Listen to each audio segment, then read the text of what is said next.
sa ano nga ng istorya na yun.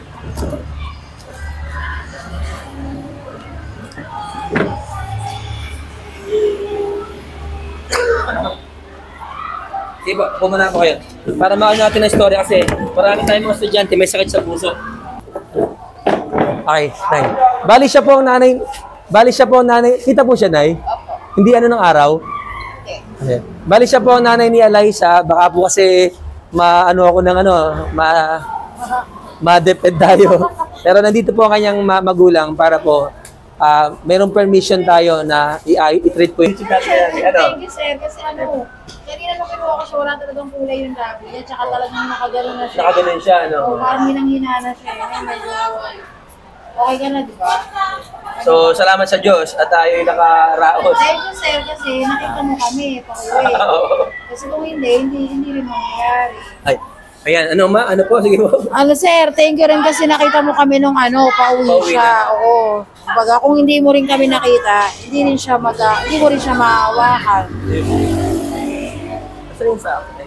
Ayun. So yun, so niloob ng Diyos na maging maayos. So Eliza, Nay, thank you po. Thank you, sir. Thank you so much, Eliza. Okay na po.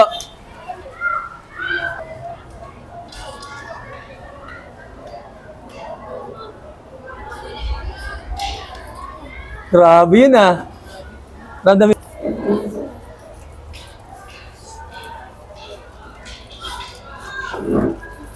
Ay, para lang po malaman nyo naka-break time po ako ngayon Mga ma'am sir, naka-break time po ako ngayon. Pero just in case na may mga ganito po, siguro kahit na kaya natin i-sacrifice ang isa nating klase para sa mga bata. So, pero ngayon, naka-break time po tayo. Isa pa?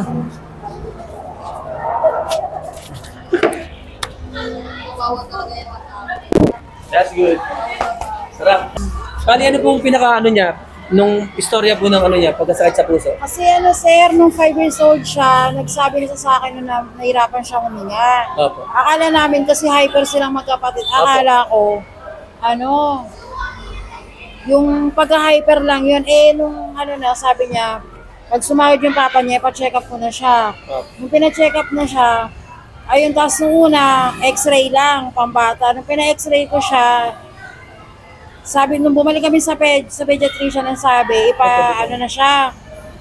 pa-ECG siya na pambata. Di pumunta ako sa may RD, dun sa may Alfonso, sa may Mercedes. Nung pina-ECG ko na siya doon, nakita ko dun sa result ng ECG, may flatline talaga. Ginawa ko, binalik ulit siya sa pediatrician. Kasi sabi ng pediatrician, dalhin ko na siya sa heart center, humanap na ako ng pedia-cardiologist. Kaya tumiretso na ako ng heart center. Doon niyo po nalaman na meron na talaga siyang Ang dami niya pang test ang dami pang test. Ang dami pa niyang naging laboratory bago namin nalaman na unang laboratory niya, nakita, lutang yung puso niya sa tubig. Ay, grabe. Lutang ang puso sa tubig. Lutang po talaga yung puso niya sa tubig.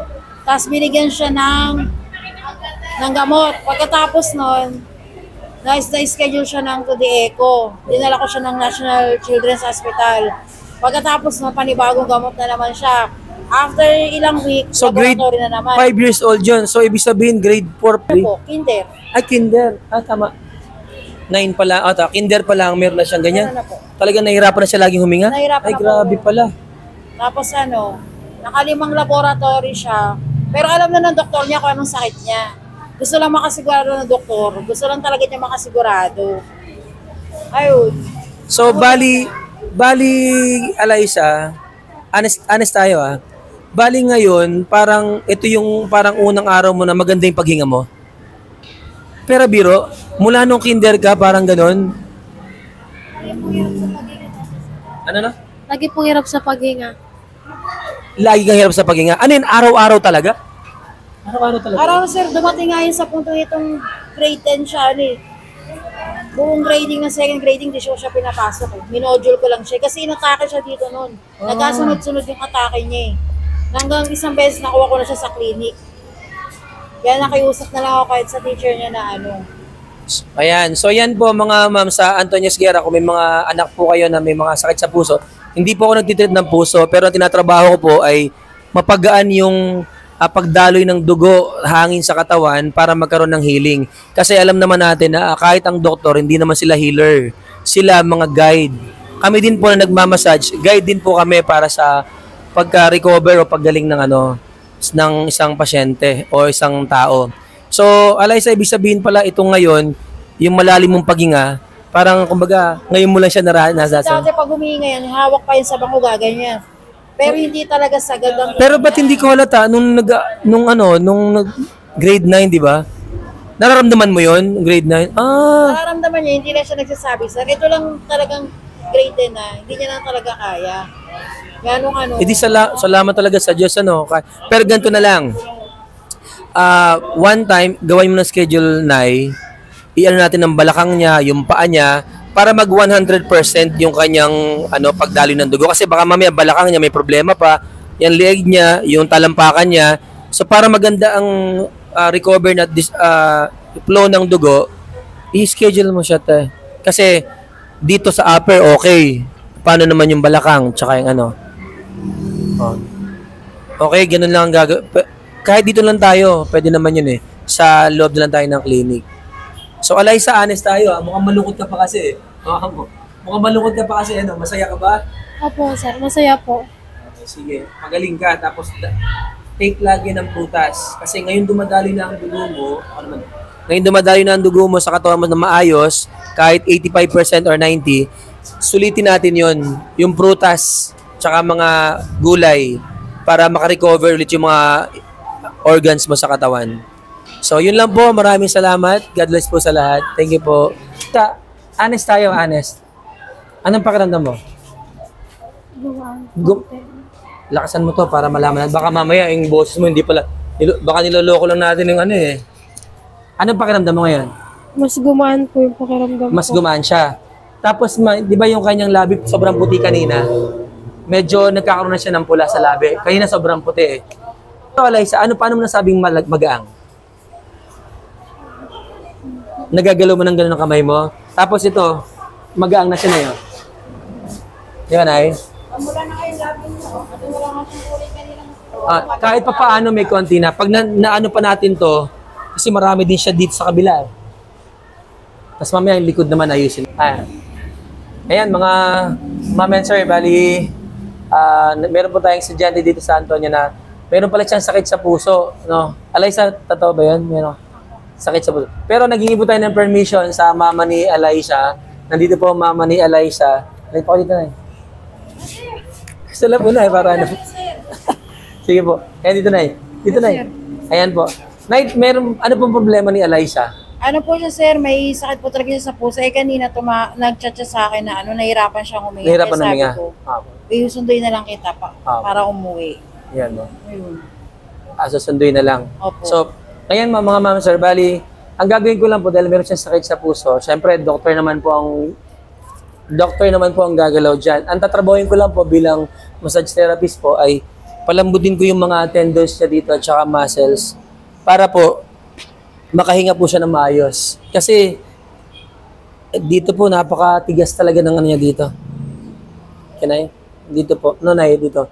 Sobrang tigas po. Nay, tinan niyo, pakaya ko nga po para makita nung sa video. Ayun, sir. Hawakan niyo lang po ito. Ito po. Ayan. Napansin niyo po yan? Sobrang tigas. Ayan. So, kailangan lang po natin trabahoin yan para pumasok ang oxygen. Yan po ang trabahoin natin. Sige. Nay, thank you po Sige po. Sige, Alyssa. Dito ka marap sa akin. Sige. Okay.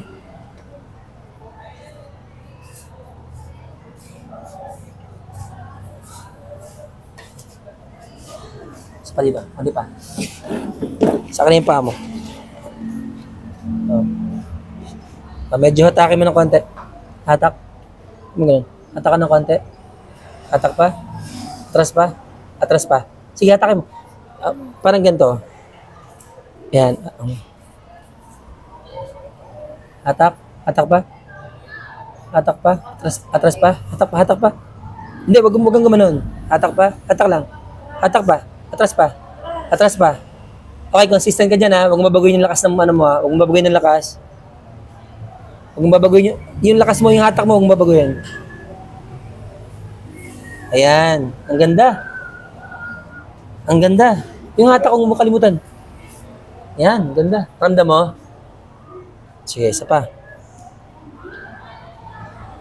Hatak pa? Hatak pa? Hatak pa. Mas malakas ngayon. Hatak. Ayan. Huwag mong babaguhin ha, hanggat di pa ako tapos. Huwag mong babaguhin na hatak mo. Huwag mong babaguhin na hatak mo. Hatak lang. Hatak lang. Ito na, ito na.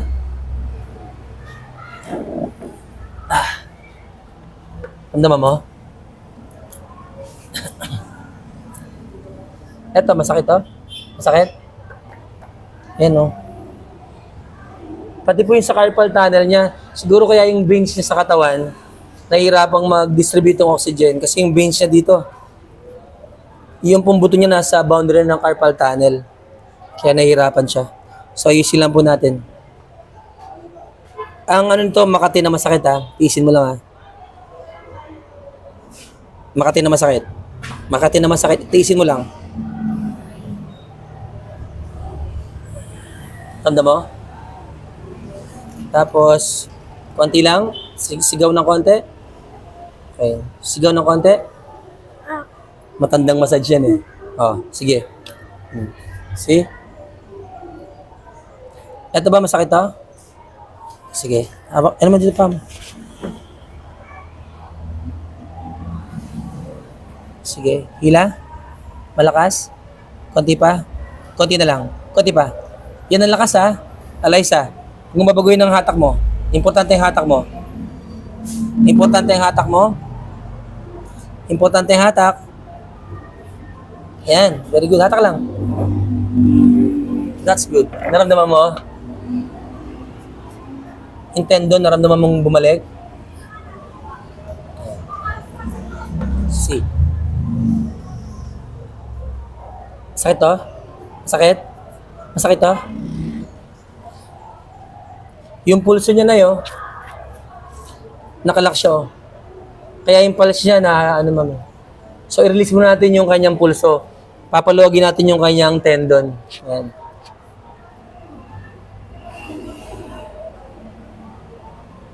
Hila? Hila? Huwag mo itong gagalaw. Hila? Konti pa. O, yan na lang. Consistent. Alaysa, consistent. Consistent. Ramdam mo? Isa pa.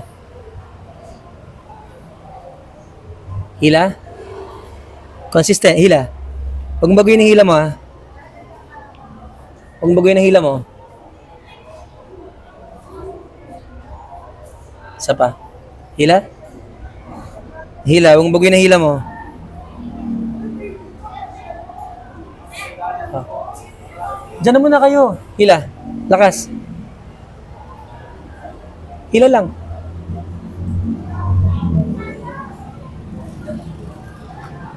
Sa akin po yun.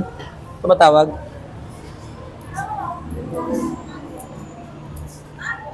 Tingnan natin ha.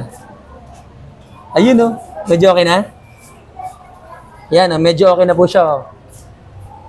Pag po na-move natin ang elbow, ibig sabihin ng oxygen yan, tumataas na dito. Kasi kanina, hindi natin mamagdalay. Oh. Oh, ngayon, oh, okay na siya. Oh. Nakasan natin ha? Lumambot na siya. Importante kasi yun eh.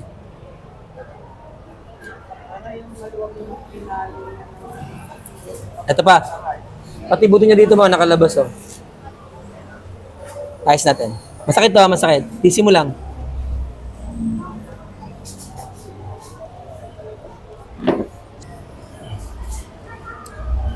Ito, masakit to. Dito pa lang, masakit na to. Nay, masakit na to ha. Ito pa lang po. Ito. Tisin mo to.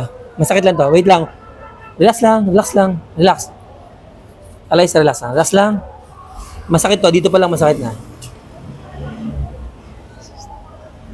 Ramdam mo yun? Grabe ha. Sige, isa pa. Okay.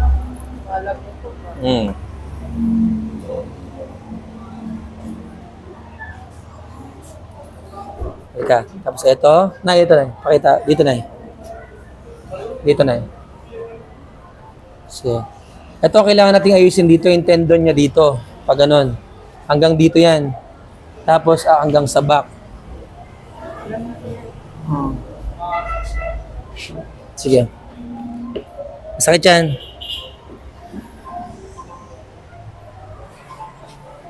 Sakit yan. Nay, patulong po, Nay.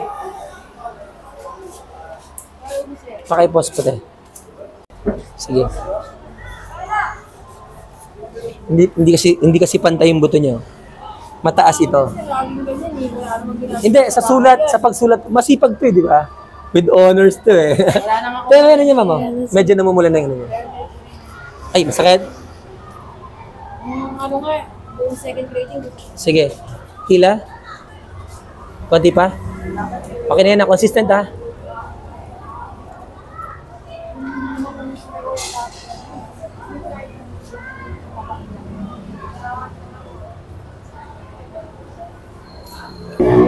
Hila?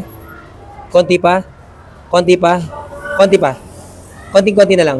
Huwag mo mabaguhin yung lakas niya ha. Hawak ka lang dyan. Konti pa. Okay, huwag mo babaguhin. Huwag mo babaguhin. Huwag mo babaguhin, Eliza. Huwag mo babaguhin. Ayaw ba? Isa pa nga, isa pa nga. Isa pa. Hatak, hatak. Hatak.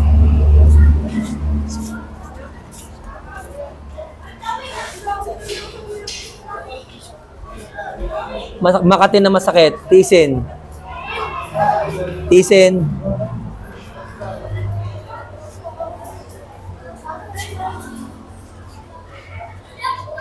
Naging babasahin po ito ah. Baka mamaga. 1, 2. Sakit yan. Ah.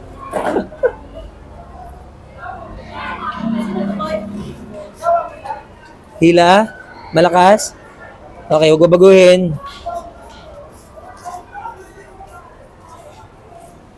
Ito, masakit to. Oh. Malakas na hila. Hila. Hila. Hila pa. Huwag mong babaguhin ng lakas. Huwag mong babaguhin, Eliza, please. Konting tiis na lang. Nakaraos na yan. Konting tiis na lang. Konting tiis na lang, Eliza. That's good. Ramdam mo yung pagpasok. Ano. Hila. Huwag baguhin ng lakas. Huwag baguhin. Konting tiis na lang, Eliza.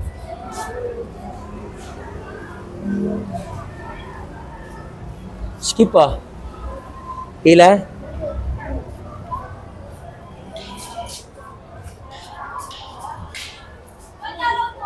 Hila. Grabe, no?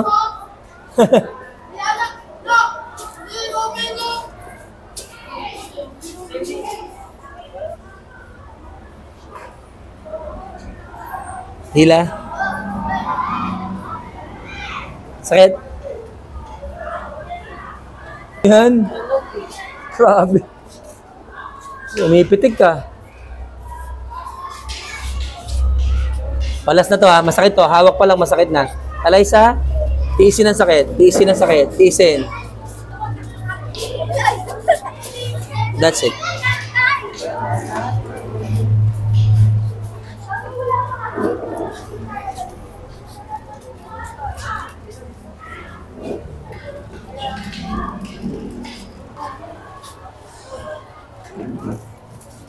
Sige po, Eliza. Tingin. Nay, dito muna po kayo para meron tayong konti ano. Yung totoo lang, honest. Anong pakiramdam mo ngayon? Nagagalaw ko na po pareho. Nagagalaw mo na? Bakit? Hindi mo nagagalaw yan pag ano? Hindi po, parang ano lang. Parang ngalay lagi. Sabihin mo sa kanya, parang ngalay lagi. Tinabi nga naman, ito, yung ano niya. May kulay na sir. May kulay na yung lips niya. Wala eh. Sobrang puti kanina. Magaang na siya. Sige, ganito ka. Tayo ka. Nay. Nay, dito po ka sa kabila, Nay. Tapos ano ka ng konti, ano, Eliza? Yuko ka ng konti. Yuko ka ng konti. Wait lang sa Masakit? Masakit? Masakit? Ay, hindi, sige. Mama. Sa lamin ko. Alaysa, gato gagawin mo. Nakaganyan ka. Ganyan. Sige, gawin mo. Tapos straight mo pa mo. Ayan. Tapos Alaysa, medyo straight ang ulo. Yung ka ng konti. Yung ka ng konti. Tapos, ganyan. Okay. Tapos okay? Ayan. So, namove na yung likod niya. Ibig sabihin, lahat ng kanyang tendon dito, pasok na yan hanggang likod. So, lumuwag na siya. Hinga malalim. Basta ba hinga? Hinga malalim. Yan. Sige po. Right. Okay. Ito, Alaysa. Pakita natin ng hinga, Nay. Hinga ka ng pinakamalalim. Tinaw na yun. Hinga pa, malalim. Kanina po kasi, tsaka sa mga araw-araw ng buhay niya, ang paghinga niya po, konti lang talaga. Pero ngayon, sige, todo mo. Ayan po. Kasi dati doon siya makahinga ng direct. Tunay, no? Matagilid siya eh. Ayan po. So, ayan po, ang totoo niyan, maraming pang dapat ayusin sa kanya talaga. Yung balakang, yung leeg niya. Pero ginawa natin is something na magkatagal din naman siya. Pero syempre, kailangan maayos natin yung leeg niya, balakang niya, paa niya, para tuluyan siya makagaling sa ano. Kasi ang healer natin sa katawan, yung oxygen. Pag siya nakatrap sa katawan natin, hindi siya nagkakaroon ng proper distribution ng sa blood natin, marami nangyayari sa atin. So, yan, yung paghinga mo, nahihirapan ka. Pero, honest tayo gumaang pakiramdam mo. Opo, sir. Sige, kung halimbawa may 100% kayo na nahihirapan ka huminga, ilang percent na ngayon? 100. Binubola mo lang. Wala ka naman plus 5, di na tayo sa estudyante. Pero okay na siya. Yan. Tapos naangitin na rin po siya ng konti. Kaya, so, Nay, ano po masasabi nyo? Ayan. Ano kayo sa... Ayan. Apa,